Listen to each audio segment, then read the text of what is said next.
Okay, for those of you who don't know, am I here yet? Am I live? Is there any sound? It's a little slower today. For those of you who don't, here we go. There is sound. Hi, I'm John Minglash for the WDMA, bringing stuff every day. And the reason I'm a little flustered is because I wanted to get you another email. We sent one out a couple days ago. Now we're going to send another one, and I'll probably send another one Monday, and a couple more. But you don't have to unsubscribe because the last ones we sent out were in April, I think, or June to Minneapolis, but nobody else. So basically April. So that's about, that's probably a little less than usual. But I told everybody the other day that if I get more than 20 attendees, I'll shave off my beard. And so go over there and register, wdma.org, and you'll take years off my life. Okay, let's get to the news.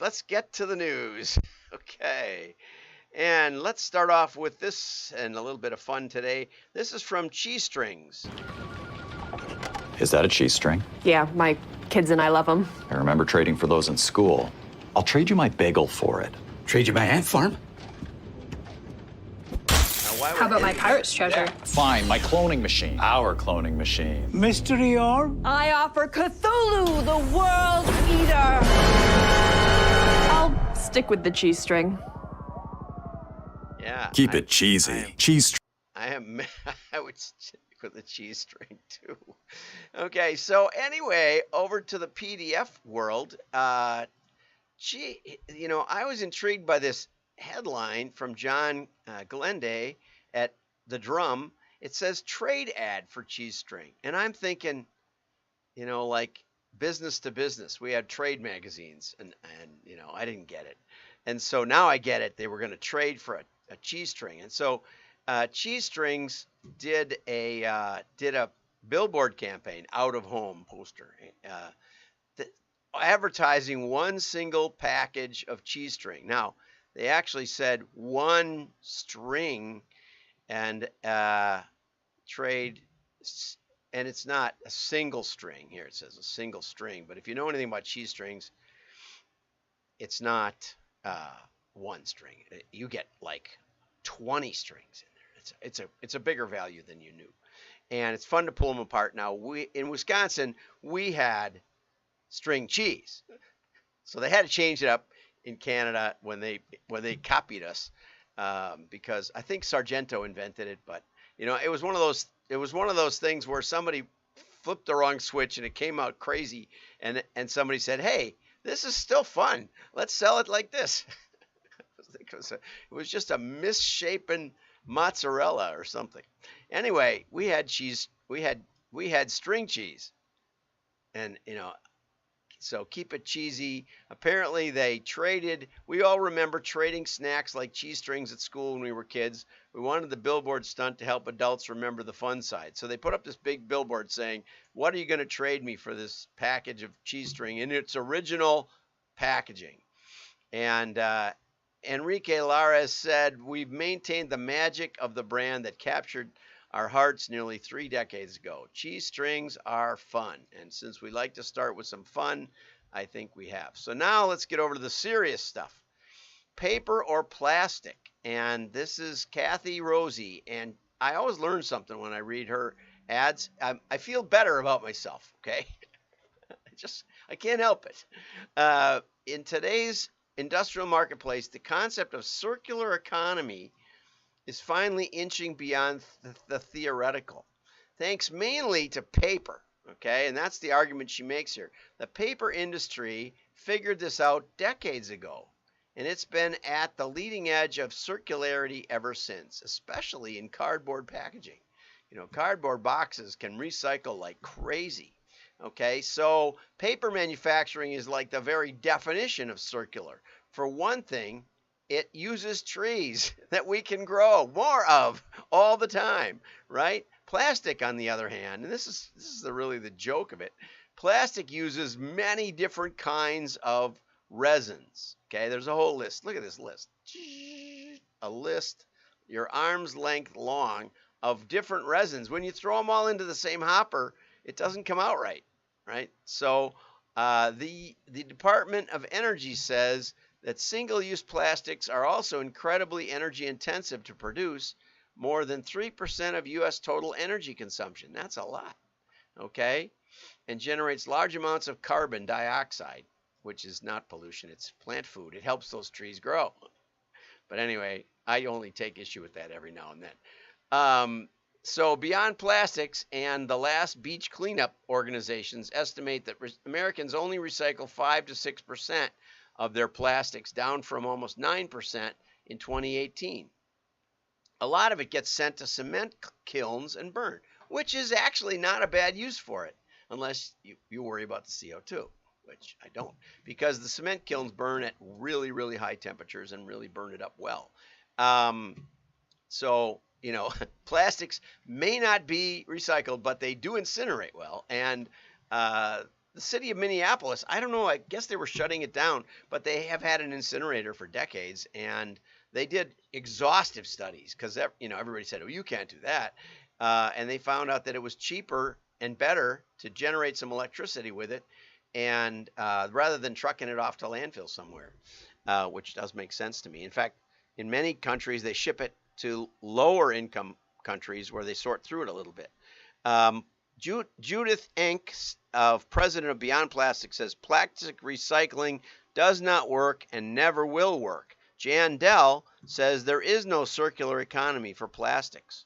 Okay, paper is different, right? This is from Kathy. And she says an indefinitely renewable natural resource, trees. The U.S. forest area increased around 18 million acres over the past 30 years. The UN Food and Agricultural Organization also shows that deserts worldwide are shrinking because of increased CO2. Just so you know, same source. Okay, U.S. paper industry reduces greenhouse gas emissions per ton, reduced its greenhouse emissions per ton 24% between 2005 and 2020, 15 years. Okay, the pulp and paper industry is not a contributor to climate emissions. Climate change is real, but it's not the CO2. And it's not the man-caused CO2. But anyway, we'll just put those editorial comments in there. Water, correct me if I'm wrong. Happy to chime in. Maybe Steve Falk will chime in. He's done an extensive study on the amount of CO2 emitted from mailing, the process of printing and mailing. And so Steve has an excellent source. Steve, put a link in that. Steve sent me a nice comment yesterday. Thanks for the shout out, John. Programmatic or automated direct mail performs so well because the customer and donor is already engaged. Timing is good, target is warm, and usually an existing customer. This is many times the impact and outcomes of the communication. Yeah, we're going to talk more about that today. So anyway, Steve and I have interesting conversations on these topics. Water used in the manufacturing process is recycled up to 10 times. Did not know that. Okay, around 90% is reduced to the source because then it's cleaned up, super cleaned up, pure water sent back. About 1% stays in the paper, right? And they recycle about 97% of the pulping chemicals. Now, I read when they started recycling paper that it was less environmentally friendly to recycle the paper than it was to take virgin pulp and make paper. But I don't know, maybe that's changed. You know, that was a while ago. Okay, and most people, 80% of Americans, have access to residential recycling programs.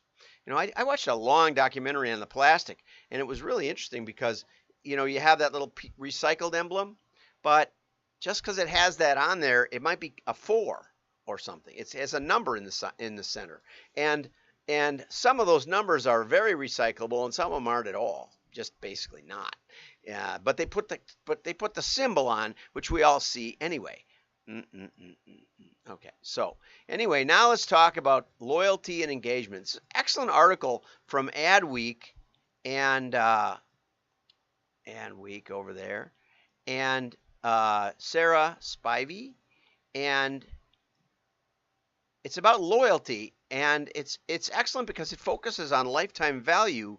And here's the list right here. This is the great part here. There was a time when growth was all about how many people you could coax through your brand's front door. You know, I have a connection on LinkedIn, and he was a VP of acquisition, and he would go speaking around the world because he'd gotten a lot of people to sign up for his apps and download them, and way increase the number of downloads. But they mostly don't stay around for more than 7 days. No engagement whatsoever. And, in direct mail, we wouldn't pat ourselves on the back with that, especially since there was no money changing hands. Okay. Today, the smart money focuses on retention. Keep customers engaged once they're in the building and keep them coming back. Loyalty programs are proven retention workhorses, but they're not set and forget. Absolutely not. The foundation of lifetime value is customer retention. And I've done talks on the bathtub model, where you can think of your customer, your total customer file as a bathtub with lots of customers in it. And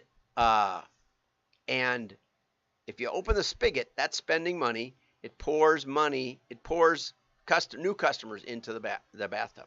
The trouble with lifetime value applied to commerce, other than term life insurance, which is where Martin Baer came up with the idea.